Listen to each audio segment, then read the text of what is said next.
大叔鲜肉大对决，赢的到底会是谁？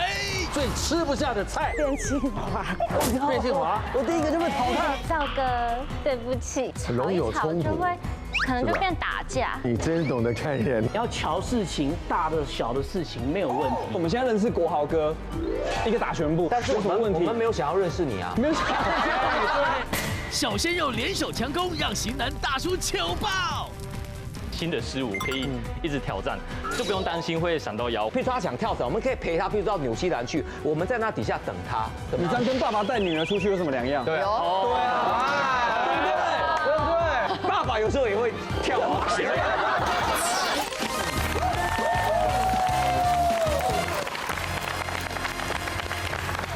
欢迎收看《女王大人》。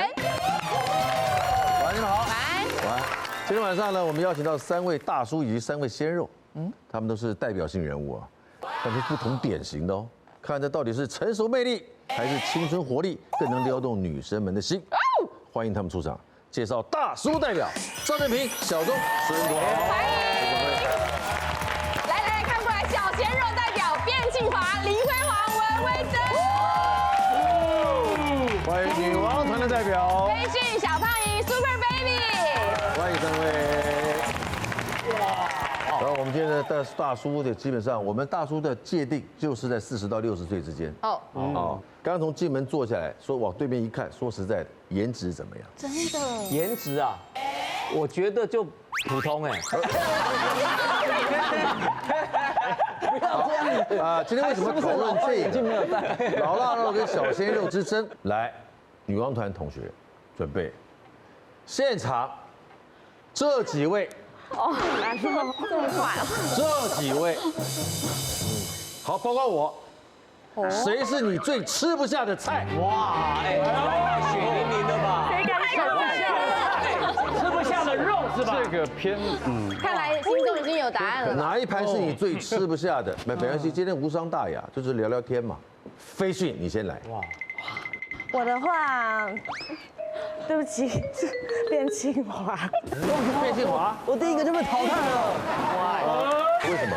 因为我个人比较喜欢那种长得 man man 的，然后看起来可以给我很多安全感、保护我的。然后他比较属于奶油小生型的那一种。你确定？那种可能对，可能比如说。没有，我说就长相，要是还没看到肌肉，可能要换一个人了。我想一下，没有来看你觉得他在你心目中长得是比较奶油的那种？对，然后而且重点是，就是他有一个很大的缺点，就是长得太帅了。长得太帅了，就是一般大众的女生都会觉得他很帅，对，是赞美。我会完全没有安全感，就是只可远观，不可亵玩焉。我就想你长到这么大，应该也听过好多次了。对，你给人家专情，超专情的。这很容易让人难以相信。不相处不知道啊，对不对？这是他这个现在的感受。 OK， 反正你们也没什么交情，他也不怕得罪你，对不对？另外一个 Super Baby， 来，请选择。赵哥，对不起，我选赵哥。赵哥你吃不下去，原因是因为感觉就会吵起来，因为赵哥的脾气比较火爆。哦，你的脾气也不好，对不我对？也不好惹，所以我感觉吵一吵就会，可能就变打架。哦，因为我比较会打。那你觉得放眼望去，谁是比较精打的呢？你觉得我们现场谁最耐打？谁最耐打？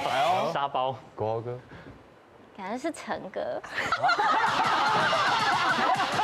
他肉多没有，陈哥是一位经得起风雨的男人，所以他扛得住，很会扛。我经得起风雨。哇哦，这是赞美。对，赞美。真懂得看人。那就麻烦你出来先打看看了。来。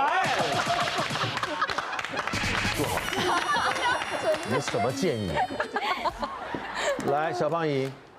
我自己是喜欢年纪大一点的，然后哇所以因为年轻的我会觉得比较像是就是麻吉，然后我要跟维登说对不起，我自己会吃不下它，因为题目是说吃不吃得下嘛，我觉得我没办法吃下它，可是我可以跟他当好姐妹。哦，这个更伤人了。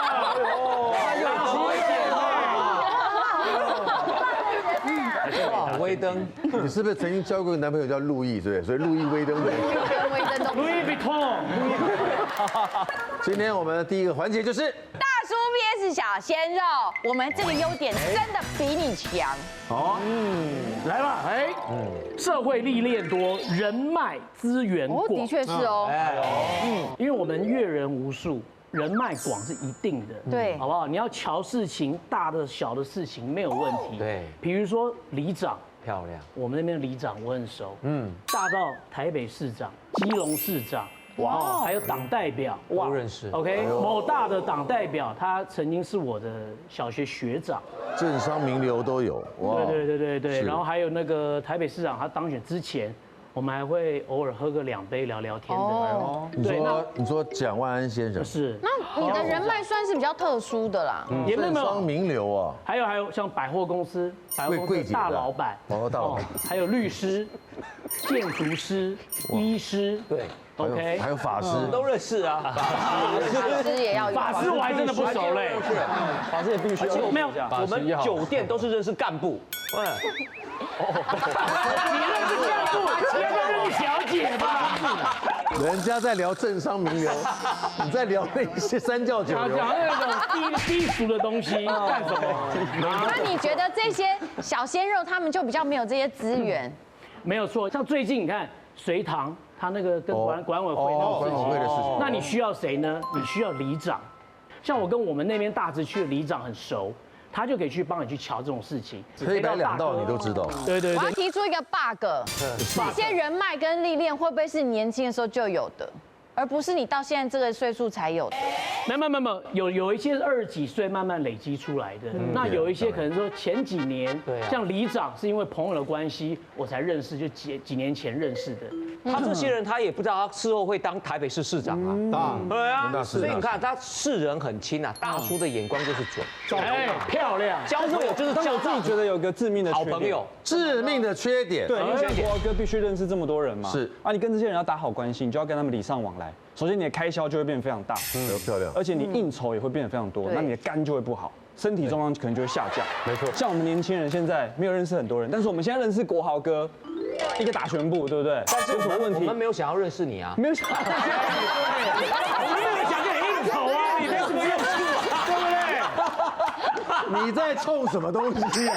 我们没想上节目穿个短裤来，有没有尊重节目啊？穿短裤啊！我们这不是短裤，我们是7分，对，过膝盖，这叫百慕达裤，很流行。7分是因为脚不够长啊。就中间就我，就中间。你的7分是因为脚短。同样的穿到你身上也是7分。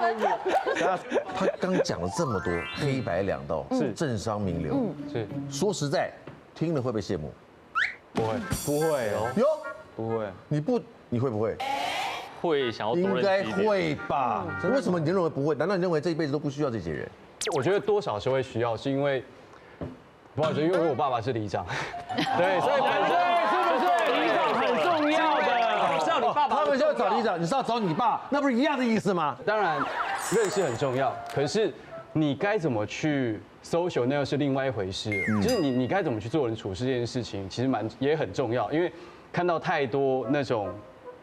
把你从白的讲成黑的，然后从黑的讲成白的，我觉得，你说真的能跟你交心的没几个，对，所以我会，哎呦，你说羡慕吗？我其实真的没有很羡慕，我觉得我只要知道说我自己心里那把尺我拿捏好，哎呦，这样就 OK 了。而且再换句话说，你看你要一直去 social， 那你有时间陪另一半吗？哎呦，卞小华得分。难道你不需要社会上那些人脉吗？是需要，但是我觉得精准比较重要，因为认识太多人真的是。那你觉得一定要经营的人脉是什么？要准确，不要腐烂。对，像黑道这方面的话，我可能就比较不知道怎么不知道怎么去。对啊，像我完全我是我的话，我会完全不知道怎么 social。对，反而我会觉得压力很大。对啊，人脉是需要看怎么用，而且也对，要看准确。对，准确而不腐烂蛮重要的，没错，对不对？我觉得你们必须反驳一下，你觉得你们的优势在哪里？哪一点比他强？贴心细腻，然后跟恋爱氛围感。哦，能有他们贴心吗？女朋友生日的时候，一定，我觉得大部分很多人可能会想，就是我到底要送什么？因为其实女生大部分该有很难送哦，对，很难，真的很难送。对，然后像有时候就是刚好观察到，她口红不见，然后是她很喜欢的 ，OK， 然后我就当成一个小惊喜，然后我就买给她。 OK， 但你以为只有送口红没有？其实我前面就是会先送一个小吊饰，她喜欢的那种可爱的小吊饰，然后先送给她，然后再送她一束花，然后最后再把口红再拿出来给她。哦，但是分不同的时间段。OK， 对，就是可能一开始是到家的时候先给她个可爱小吊饰，然后在吃饭的时候送她一束花，然后生日整点的时候送她口红。但你觉得这些大叔们做不到吗？我觉得观察细腻度没有那么好，因为你看像没那么好。30年前我们进你那个烂招，我们早就会了。还不一定，在演呢。你在那边送小吊饰，我们赵哥直接送豪宅钥匙啊！对不对？没有这说。我也想下是要像一些可能的，实际一点，等一下，你瞧不起人了啊？什么意思？我们送不起豪宅，几扎的不行吗？哇，200多万也有小豪宅啊，对不对？太早送。他觉得认同他说的嘛？他觉得你们可能没有那么细腻。我现在看对面这3个，就想到我们以前是经过这样子的过程过来的。其实那些我们都会啦，早就有啦，玩的还比你高招了。我告诉你，你有这么细腻？如果讲他讲20几岁，你看30几年前那个时候的民风还很淳朴。对啊，没错吧？是啊，男女之间呢，对，男女之间呢，彼此都有的时候用书信往返的。才有交笔友这些的。你那时候应该是飞鸽传书吧？飞鸽，你在讲50年前了吧，赵哥？那是清朝的时候，你们飞鸽嘞。我的意思说，他那个细腻啊，其实在我们那个时候还没有什么手机的那个年代的时候，对男女的感情其实是比较专一的。以前我们是每天写信给女朋友的，你们现在可以做到这一点吗？可以啊。屁！你可以的好吗？他现在你现在直接用赖，我们赖的字都懒得打了，都打哈哈哈笑死，都是这些。对啊，洗睡，对，那个太肤浅，那个笑死都已经过时了。对啊。好，但是他们刚刚讲的，我觉得很像，因为他们为什么可以做到这些，你知道吗？他们时间真的比我们多一点，他时间多很多。你懂我意思吗？比我们多一点。对，你们很在乎恋爱的感觉，没错，因为我们已经离开那个年纪了，你知道吗？我们也没什么资格去经营恋爱了。你知道，只能经营自己的婚姻了，所以那经营的过程是不太一样的。哦，来第2位，小钟，你觉得哪一点比他们小鲜肉厉害？来，成熟稳重，给足安全感。哦，我觉得这是我们最大的优势。成熟稳重怎么说呢？他们看起来也很成熟稳重啊。他们年轻就很难成熟稳重，都差在哪里？譬如说我们今天待会节目录完影了。如果女生找他们去吃宵夜，然后去唱歌干嘛，他们一定可以去，但是我们就回家了。啊？为什么？对啊，为什么？你回家吧，我要去啊！谁跟你回家？就是你讲个他都不认同啊，你白痴啊！找不到伴呢。我还没讲完。因为就是现在，譬如说我们现在心已经比较定了，像他们就可能会拖会很多，譬如说朋友约他们就会都会去很多局嘛，很多局。那我们这种事就不会干，因为我们的心已经非常定在这个地方。以前干过了啦，所以我们就已经很定了。对，不用。而且，所以我不是啦，这是我们用过来人的方式去打过来人。对，就是他们现在在干他现在在干我们以前干的那很脏的事情。不要乱讲啊！所以说我们现在就没有，等于说我们就是因为有这些经历了，所以我们知道啊，我们也不想要再去无为不为啊啦，看多了啦，我们就会很多时间可以陪伴女朋友之类的，陪伴小孩，陪伴小孩之类的。然后甚至我以前有一个空姐女友，我还每一次就准时，她的那个班表我都把它背起来，我会准时去接她上下班，因为空姐很重视这个他们的timing，有人去接她那个感受，不能 delay，所以我们给他们的是他们不能给的啊，我们就是去那种高级的、舒服的。放爵士乐 ，lunch bar，点一瓶红酒，2个舒服的喝，吃个牛排。他们就是去那种便宜的，冰冰凉凉，299喝到饱的，299了。你是去哪？就是399了，喝到饱的。他们都带着女生去，女生我跟你讲，这不行啦。没有，我想反驳这个，因为其实因为我之前有看到一个报道，他是说。评点就是约会最差的地方排行前几的是那种高级餐厅，就是那种点红酒什么，因为。法式餐厅为什么？对，因为太拘谨啦，你没有一个不自在。对，就是你没办法，真的就是两个人很开心的在畅聊。那你不如去一个不会啊，那是穷鬼这样讲。对啊，没有，去吵的地方你怎么聊？你一定要去，譬如说，舒服的地方，两个坐在那边。可以做包厢都会，啊。比如说带女生，因为我们不是那种是去那种夜店咖的那种人。哪有？我跟你讲，我们两个都是夜店咖，我们三个是陈哥，我们都是凹豆人。像我的话，我一定会带女生去山上，然后去露营，对啊，带女生去山上。是半夜吗？你要一群人，舒舒服服找个露营区有没有？喂，我们去高级的那个帐篷有什么不好？里面还有冷气。对，你那个帐篷还要自己搭，还有蚊子。5点就已经被太阳晒醒，那个就缺少的那个凹豆的感觉。我们要一起同心协力，舒服。现在的女生啊，很在意自己的皮肤，对啊，很在意自己的状况。你们要让自己搭的那5点就被晒醒，还是里面有冷气，舒舒服服，让你要一样可以自己烧烤。空气滤清器啊，选一下，我们要选一下，你们选。右手是 camping， 左手是 glamping， 知道哈？露营或睡的是豪华露营，请举手。哎呦，露营有2个，这怎么说？怎么说？他们在演的啊。对啊，演的很凶。我们女王团是不演的，都讲真心话。我觉得小钟哥是我的菜，难怪，个性，笑到尾，好开心哦！所以他不管说什么我都听他。来，换位置了，换位置了。他不管说什么你都听他，你太随便了，这样太刻意，这样太刻意了，坐过去一点，坐过去一点。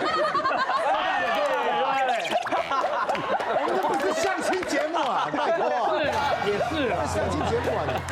小胖因为什么喜欢 camping 呢？这个要自己搭帐篷啊，干嘛？我觉得体验这才是跟男朋友一起经历过辛苦，然后晚上一起睡在帐篷里面，然后放在一起感觉才对。你这样辛苦完晚上就没体力喽。对啊，没关系啊。你有真的这样跟男生去露营过吗？还没有，都是那个豪华露营。对啊，你看吧，我就说吧，没有，是因为大部分的人都找，因为你不知道 camping 有多麻烦。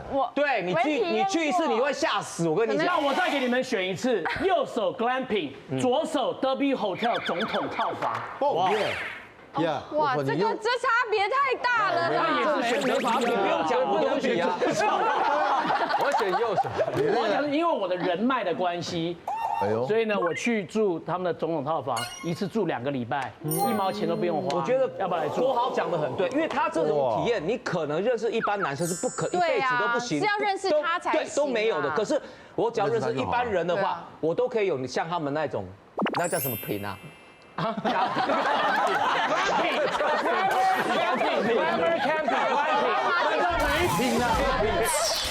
小鲜肉联手强攻，让型男大叔糗爆。新的事物可以一直挑战，就不用担心会闪到腰。譬如说他想跳伞，我们可以陪他，譬如说到纽西兰去，我们在那底下等他。你这样跟爸爸带女儿出去有什么两样？对啊，对不对？爸爸有时候也会跳啊。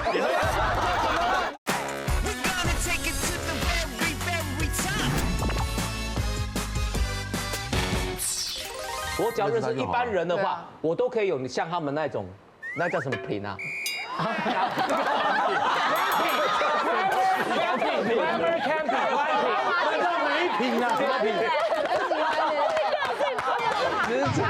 意思啊，你是老腊肉，你麻烦不要攻击我们这里，中立一点，抱歉啊。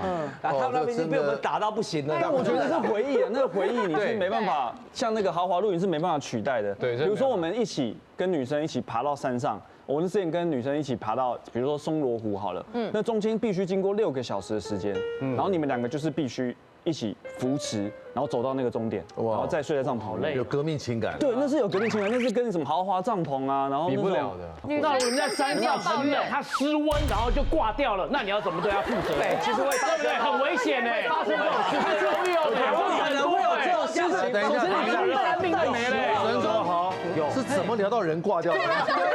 它才有危险性。我们台湾的山那个气温变化很大的，不是这个你就不知道了。这个你爬山的时候，你可以找一个向导，向导可以帮你准备好所有的安全措施，有的向导都直接挂了。等一下，真的向导的钱不得了啊！向导，我觉得还是就是舒服的啦，在舒服的状态最好。本来就是。谢谢小钟，谢谢小钟的分享啊，成熟稳重，有给足了安全感。这边文维登，来他的第2棒，他比老辣肉好在哪？胆识过人，然后勇于挑战新事物。就虽然我有点惧高症，但是我可以配合对方他想要做的事情，就可能陪他跳水，或是玩一些游乐设施，就是一些他想要做的活动，或是攀岩，可能拳击啊。如果他想要学的话，我可以陪他一起学习，然后学习新的事物，可以一直挑战，就不用担心会闪到腰或是一些身体的问题，或者不耐打，对，不耐打，对，我可以一直被打之类的，膝盖可以一直学习，身体素质比较好啦。不要硬逼自己，因为每个人有的人就有那个密闭恐惧症，有人惧高，那我们可以去陪，譬如说他想跳伞，我们可以陪他，譬如说到纽西兰去，我们在那底下等他，我们不一定要跟他一起跳啊。每个人有每个人的不一样的地雷。对呀，我们何必一定要跟他一起跳？我们还不那个机票钱，我们还帮他出，你要跳伞的钱我们帮你出，我们在下面帮你顾包包。你这样跟爸爸带女儿出去有什么两样？对啊，对不对？爸爸都在下面，Sugar Daddy 呀，Sugar Daddy 呀，爸爸有时候也会跳啊。爸爸也跳伞，对不对？爸爸就跟你拼了啦，爸爸就有踢了啦，我跟你讲啦，如果你这样踢，爸爸就跳，我跟你讲，而且不绑伞，我跟你讲。我们先过了，太凶了，吓死人！有时候女朋友也是需要她有一个爸爸的呵护的感觉。可是他们其实跟我们一起做啊，是吧？你在楼下，其实他们不会在乎。哎，我们带你去，你想跳，我们还是陪你啊。好，来，等一下。对啊，他们会愿意啊。在地面拿包包。对啊。他认为应该可以陪你一起跳。哦，你喜欢什么样的？右手是小鲜肉，左手是老腊肉。来，准备，请举牌。一起体验，对啊，并不是每个女生都喜欢追求刺激。你们会想要去高空弹跳吗？会的举手。我也跳过，我们何必要去学那些东西呢？你反而是要叫那些女朋友陪你去跳，你们自私。没有，我们不会讲，哇塞，我是被女生，反而要女朋友在底下陪你们，只是比喻而已，还有很多事情。比喻啦，对，像大叔，我觉得他经验比较丰富，他们的约会行程比较 SOP， 就是固定那几家餐厅或是那几个行程，比较会有探新店的，不会那么想要找新的东西。赵哥大人家2轮，说一些让人家想不到的人生感受。来，对嘛，就经济宽裕嘛，花钱比较没压力。我们不敢说我们现在是财富自由，不敢这样讲，但最少我们花钱哦，都比较大手笔一些啦。你像我看我之前跟一些朋友出去啊，我可能跟我的女朋友，我们就会就坐商务舱飞机啊，出国玩啊，或者是住那个有套房的商务套房的房间啊，然后出门大部分都是包车。可是如果跟朋友出去，他们就有他们的顾忌，可能就是他没有钱预算，对，可是他就觉得说，这样比较省钱啊。但是他们都有一套说辞，就是说，我们把这些钱省下来，我们可以买一些不一样的东西，或者吃一些不一样的东西。是啊。好，问题来了，那到放饭的时间要吃饭的时候，我们到餐厅吃饭，我们都去拍错了，是不是啊？是监狱玩是不是？你他妈出国玩放饭了？你会到巴厘岛星巴的海滩，然后带着你的女朋友说：“走了，我们现在放饭了。”是啊，我们这样做久了，所以容易把用餐讲成放饭。用餐。所以用餐的时候呢，对，用餐的时候我们都叫一个 set 这样子就吃了嘛。他们就比较没办法。他们可能只能单点，就单点一个什么饭啊，这个单点一个什么面，两个人交换吃。你讲的就是餐馆跟美食街的差别嘛，是吧？对，那就变成说大家一起出来玩，没有融在一起。哎，我赞同你，因为我前阵才跟一群小鲜肉有男有女，就是我们去涩谷，因为他们都坐那个电车很方便。可是我看到徐不雅那人已经多到爆，我说不行啊，大家也都很累，逛街，我说。接下来我们要回旅馆，我叫 Uber， 我出钱包车回去，对，因为太累。那如果是他们哎没关系，钟哥，我说我包车，他们说哦好，谢谢钟哥，就是他们其实也是受不了了，但是就是没钱，为了要省钱没钱，我就觉得不如就我出这一点钱，让大家舒舒服服一起回到饭店。钟哥，对啊，小加分哦。对啊，因为我就觉得你在国外都比较大方哦。因为日币比较便宜，日币比较便宜了。日币现在比较便宜，所以钟哥可以了，我在想哎，你下次跟我出去玩，真的我会请你。只能去日本哦。日本吗？来，卞金华该你了。好，我就讲了，最后反方结辩，体能的问题。像我们充沛说年轻人的话，就是我们也是说走体力充沛，说走就走。不一定。他的走跟你的走不一样，你是说睡就睡，你说的是赵哥啊，你晚一点啊。那走的地方不一样，但是我们真的是体力充沛，说走就走。像我之前我们那时候跟那个钟哥还有潘老师，然后我们就一起骑脚踏车出去。花莲那次吗？没有，我们是去我们是从大稻埕，然后约到那个富基渔港吃海鲜。哦，对。可是你们骑的是那个电动的那个？对，电辅车。电辅车。对，那好骑啊。他们骑电辅车，但是他们中间还是一直要休息。是潘若迪要休息，我没有。你听两句讲，老潘要休息，他讲的死不对症的。对了，你问他在现场，真的是潘老师要休息，潘老师要休息。潘老师他不仅休息，他充电，然后把人家那个变电箱充到爆掉这样子。但是说实在，钟哥体力真的算蛮好的，因为钟哥因为潘老师他们是骑那个真的是跟 Autobike 那种一样的，然后钟哥是骑电辅车，对，然后他骑电辅车，他其实他也没有把那个电力辅助打开，对，他就真的是扎实的跟我骑，哎呦，然后像我前阵子就可能有个假，然后刚好我跟我女朋友也是刚好那段时间我们就3天。那我们3天想说，哎，去哪里？觉得可能去台湾的其他地方就会有点无聊，那我们就安排去一个城市近一点的，然后说走就走，那我们就安排上海，但是就去了，我们就去了。但是我们的行程是安排的非常扎实，我们是早班的飞机，然后晚班的飞机回来。哦，早去晚回。对，就是我们一落地，然后就把行李丢了，我们就开始扎扎实实的每个景点都走这样子。但是我们那时候去的当下，那边的那个体感温度虽然那边气温可能只有28度，但体感温度我觉得快到40。因为上海天气蛮闷热的，应该上个月吧。对，但是如果是长辈的话，遇到这种温度，他们可能就直接把行程那就说挂就挂，那不是开玩笑的。对，说走就走。旅游帅照有玄机，竟让大叔自曝其短。这个是最新的那个 LV 号，你还去看长辈哦。这个不是啊，这不是灵骨塔。我们去上海，我们才不去这种什么风景区什么。今天企划根本是偏心他嘛，只有叫他提供照片，为什么都没有？对呀，上海的照片。他们讲话都特别大声。不早透。你知道为什么吗？为什么？他们有重听。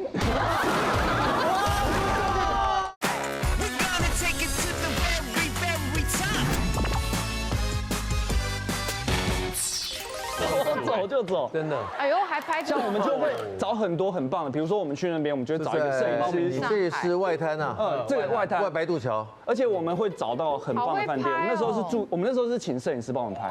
哇！但是我们去上海，我们几乎也是每个景点都逛过。都会去啊。而且的话，我们去上海，我们才不去这种什么风景区什么，我们都去教会。这个是很流行的。你去上海去教会？我们有名堂，什么百年教会啊？等一下，你是会教还是教会啊？我们去教会去看一下那种100年的古迹啊。他那个也有历史啊。那这也都是。我跟你讲，这个是最新的那个 LV 号。哦，就是 LV 嘛。6月份才开幕。打卡点应该带个包出来，你还厉害了，还去看长辈啊？这个不是啊，这不是灵骨塔，看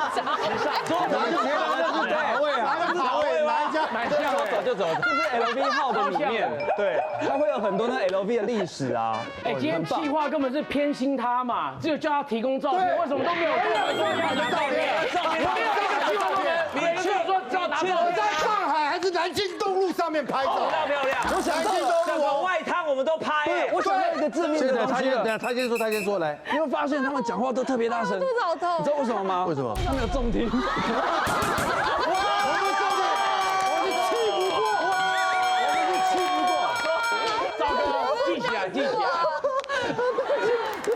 对不起。好，所以说我说这个年龄是一个杀猪的刀啊，这基本上岁月真的是很无情的啊。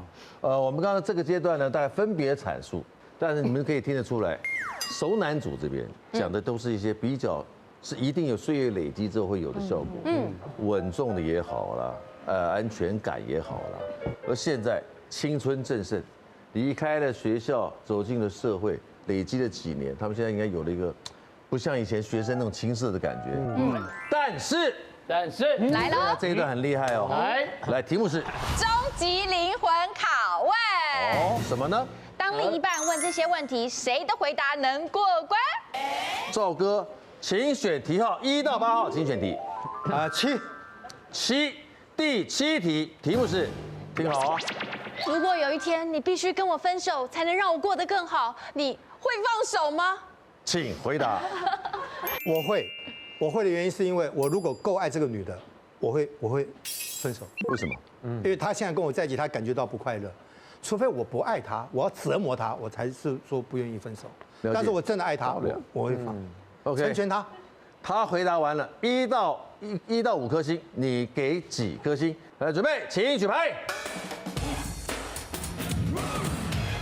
1颗、2颗。哇哦，哇，很重是不是？差很多哎。是哇哦，你们这个落差那么大，为什么才1颗？因为我觉得啦，以女生会问这一句话，是代表她心里是不想要分手的。对。哦，女生会这么问，她是不想分手的。我不想分手，我才故意这样子问你说，那这样你会放手吗？然后看你的反应，结果你竟然跟我说要分手。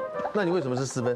啊，我觉得讲这样子很大爱哎。对啊，对啊，这种很超乎理性跟感性的，我很被触动哎。没错，我也会被触动。2颗星的原因，爱我不应该就这样放我走吧。哎呦，那两个想法是一样，来5颗星，满分哦，满分的来。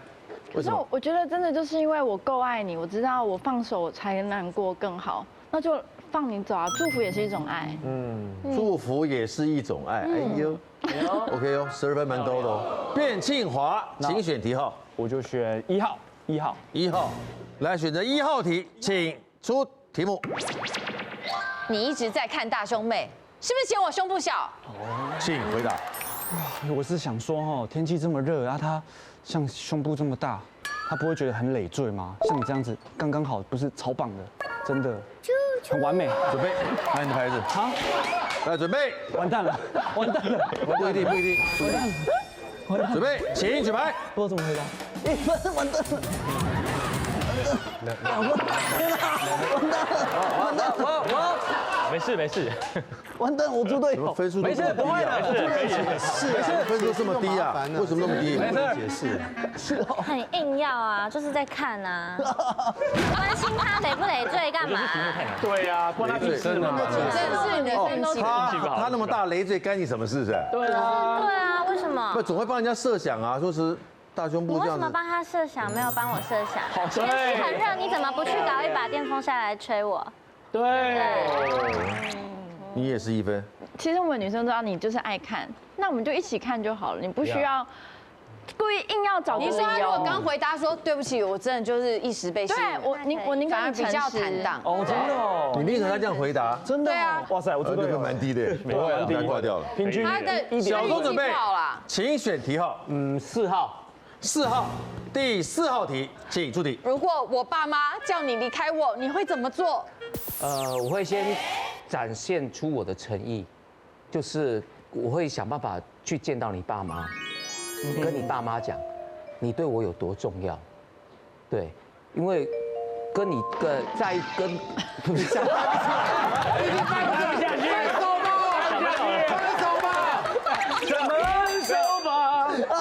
跟我在一起的是你的女儿，你的女儿跟我在一起，她非常的幸福，而且她非常的开心。我觉得这一点是最重要的。如果因为你的不是那么了解我，而要拆散我们2个的话，我觉得会是你女儿很大的损失。啊？有人这样讲哦？大叔出招火力强，人气辣妹都难挡。你觉得我素颜和化妆哪个好看？我2个都喜欢，因为你皮肤那么好。你这干嘛呢？就听到就很爽，就是已经 OK 了。在撩妹。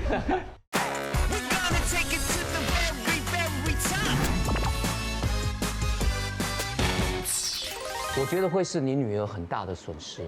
啊？有人这样讲哦？你怎么猜啊？前面本来还蛮好的哦。对，后面请举牌。因为男生要对自己有自信啊。哎呦，对啊，哎，很高哎，很高哎，还不错，还不错。你分数最低，为什么？可能还是因为是小钟哥态度的问题。Attitude， 你有点对人不对事了。我有一点对不起。Attitude problem。对，真的是对人。你为什么分数这么高？本来想要给5颗，可是因为最后一句就减了1颗。对吗？对，就是不应该说是他的损失，是女儿的损失。应该要说，但会是我们2个最大的遗憾。对，这一句就漂亮。其实我要讲就是他心里是这一句，心里表达能力没你那么好。刚才紧张了，心里就是这一句，紧张了。这会有我们两个最大的遗憾。所以，对，你要这样讲，你说哦，那我跟你讲，那这样，如果像你这样阻止我们，那就是他的损失。你看连赵哥都听不下去了。我觉得你那句是，等一下你要答一题。我也答一题啊。好，下一位是林辉煌，请说题号。加油，加油。 2号题，是，题目是：如果你跟前女友还在交往的时候遇到我，你会出轨吗？哇，我不会出轨，是因为我觉得一段感情，你得先结束之后，你才可以再进入下一段感情。但如果说好结束了之后，我们还有联络的话，那当然在这之间，我会持续的跟你保持联系，然后我们也可以偶尔出去吃吃东西，然后可能。 或者是你想做的事情，我也可以陪着你一起。这讲的太那个，要是我就说我会出轨。啊，我会出轨，我会出轨，因为爱他嘛。我会出轨。对啊，你讲得到。漂亮。对，好，他已经回答了，你觉得呢？好难啊，这个请举牌。这个很难啊。哇，我不会出轨啊。哇，观念正确。 对啊，为什么会出？为什么？我靠，哇，2个5分啊！为什么5分？很高我比较好奇。对啊，不能在交往期间出轨。我们如果在前女友还在交往的时候遇到我，事情先来后到是吧？对对啊，就是时间不对而已。观念正确，观念正确，观念正确。为什么反而3分呢？其实他的观念是真的正确，但是我觉得啦，女生会问这句话，就是在自己跟前女友在比较，对嘛？怎么样？你现在是觉得前女友比较好，是不是？你就是不爱我啊，就是这种感觉。对嘛？哦，所以是赵哥的那种。对对。所以像赵哥刚刚讲说，我会为了你，我宁愿出轨。对啊，应该你会觉得很爽吗？不行，这样女生会带入自己有可能会是下一个。对，很难那女生就是因为这题很难，但前提之下一定是不会出轨。不行。对啊，我觉得不会出轨是正确的。但是他刚刚有讲到说，哦，那我们之后如果我跟他分手之后，我们还有联络的话，也许可以怎样发展？我就会觉得，那你已经想到，你好像会有 Plan B 的感觉，就分开之后，好像有 Plan B， 好像可以跟别人发展。其实对，我觉得后面那个不要讲。当然，可我觉得这是看每个人怎么去理解，是因为如果你既然会问这题，那因为我们只是假设性，那如果说真的后面我们还有联络。那我们相遇，我们会变成什么样的身份，我们也不知道啊。我跟你讲，最好的说法就是说，我跟他在一起，我不会我不能放弃他。对，但是我很高兴认识你。如果跟他结束之后，我还能碰到你的话，我不会放弃这个机会。呀，会讲哦。辉哥，你可一下我的膝盖。教科书，教科书，学起来。说话的艺术，说话的艺术。但是分数很高啊，刚得几分啊？16啊！哎呦，林辉煌目前最高。刚变进吗？帮我追回来了，我帮你追一下，我帮你追。现在感觉就很幸福了，现在平手了。孙国好准备，请说题号。还领先呢。 8号题，题目是：你觉得我素颜和化妆哪个好看？2个都非常好看。对，素颜也很清纯可爱，化妆也很。sexy 美艳动人，我2个都喜欢，因为你皮肤那么好。对不起。对啊，白里透红啊。OK。嘴唇又那么翘。你在干嘛呢？在撩妹。怎么我在对他讲，他对我在看着他讲啊。你随时有。我在欣赏他的。你随时很 horny 的感觉，自己注意。horny。来，准备，请举牌。哎呦哇！哇塞！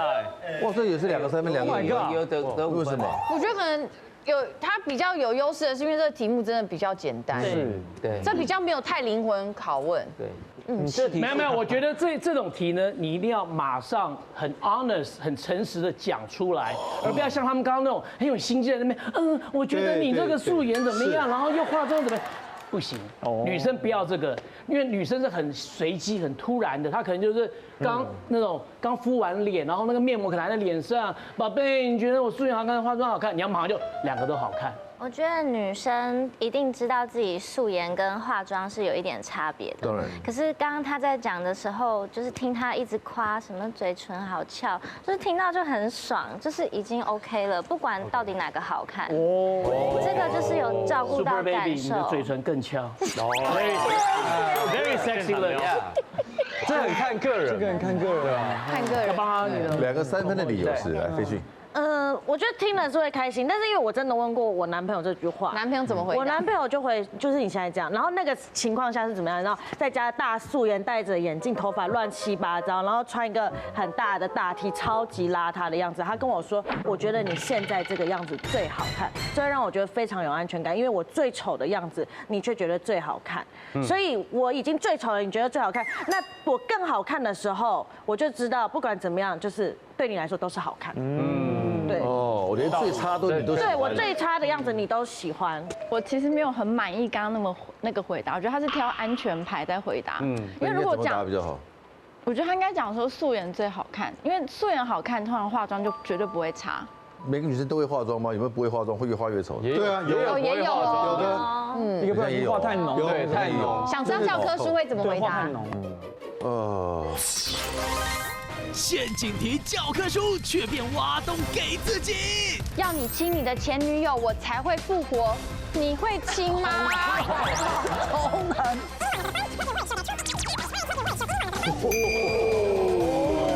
哪里学的？跟哪一任女友学的？这不答，很猛哎。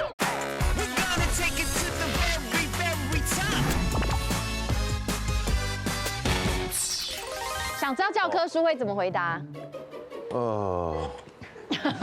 哎呦，你素颜已经很不错了，化妆的话应该会更加分。哎呦，就这样就好了。哦，来，文慧灯，请选题号6号。6号，题目是。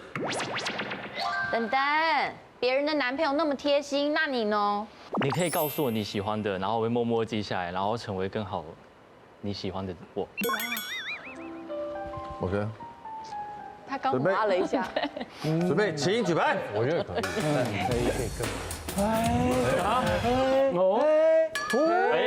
怎么很高但只有一个地狱，怎么会有3个5分，1个1分呐？你为什么是1分？就是我不想要你为了我改变你自己，就是你刚刚说的那些，就是很像要迎合我。我如果真的很爱你，我不会希望你只是想要改变自己，然后来讨好我。所以基本上你是不会问这种问题的人啦。我如果问这个问题的话，我会希望你说出你自己认为对我贴心的点在哪里，就算那些可能我没有意识到，可是从你嘴巴讲出来，我就觉得原来这是你对我贴心的方式。哦，这也是个说法，哎，这也是个说法。但实在都5分呢，各位姐姐们。我觉得这个是在热恋期会听到的话，然后一开始就会觉得发出了赞叹的声音。对啊，没错，因为我们是需要学习教育的，我们会需要做笔记的。真的，我觉得男生这样做真的是很加分，因为我之前跟我男朋友刚在一起的时候也很常因为这样子吵架，但是他是真的讲了这句话，然后也真的会去做，我觉得很加分。行动派的，让我成为一个最理想的自己。对，哎呦，你也是。我觉得他的态度很真诚。对，会不会是他演技特别好嘞？看起来不像是演的。我觉得小鲜肉他们有一个优势，就是他们感觉经历很多事都像第一次一样，对世界充满好奇心。但是大叔的优点是大叔身上有一种自在淡然。那个也是优点，所以我觉得这2个结合在一起是很棒的。我们今天选了，我们今天一共有8道，只准备了8道题，所以你们都选到你们要的题目之后，剩下最后2道，哎呦，然后你要我回答1道，对不对？一个，好，3号题，来，题目是：晨晨，如果我死了，要你亲你的前女友，我才会复活，你会亲吗？超难，最难的一题。现在回答我。除非你刚好是我的前女友，否则我没有办法，我亲不下去。哦，那我就死了。不会啊，我会去追你，等我。这个眼神。来吧，我们来评分吧。我想不用多考虑了吧。请举牌。哇，太会了，满分过关，高分过关。对，哪里学的？哪任女友学的？很猛哎，超猛，超猛。对啊，我们下辈子相遇了。其实我们也知道我们问的很无理，但是我们就是想听到这种答案。对，然后很诚恳，真的讲很发自内心。我们现在的总分呢，大叔，我们的小鲜肉队得到38分，哇，好高哦。大叔队得到40分。我想要多问一个问题，多问一个，加码多问，然后你们简短回答。问小鲜肉们，可以。如果你们今天活到了像大叔们这样的岁数，45、50岁以上，你们最想要得到他们身上的哪一样的特质？我想要陈哥的智慧吧。智慧。对，我觉得我因为蛮喜欢陈哥，就是在回答问题上面的那一种逻辑，然后跟思考，可以把话讲得很圆滑，然后不会让人家觉得不舒服。对，我很喜欢。我想要小钟哥的身体体力。就是还可以一直运动，其实还是可以陪另外一半做很多事情。你现在才32哦，哇，20年后你还能像他这样子哦？我希望可以。20年后哦，对，应该可以。我想要国豪哥的人脉。总统套房，我告诉你，保姆出完电视之后，我才发现哇，原来人脉可以做这么多事，真的。有人脉真的蛮厉害的。是，可是要会善用。对，但也有说了一个重点，要会经营，精准的经营。人家干嘛无偿的为你做那么多？对，哇，不论是小鲜肉的这个年轻冲劲，还是大叔们的成熟底蕴，在他们人生的每个阶段都有独特的魅力跟风采。真正打动我们女生的，从来不是年纪，而是那份愿意陪伴、懂得善待的心意。说得好，所以祝福呢每个女孩都能找到那个恰如其分的那个右边。总是右边的 Mr. Right，Mr. Right， 好不好？祝福每一位，祝福每一位，祝福。女王大人，下次再见，好棒哦 ，See you， 拜拜。谢谢维仁，谢谢辉煌。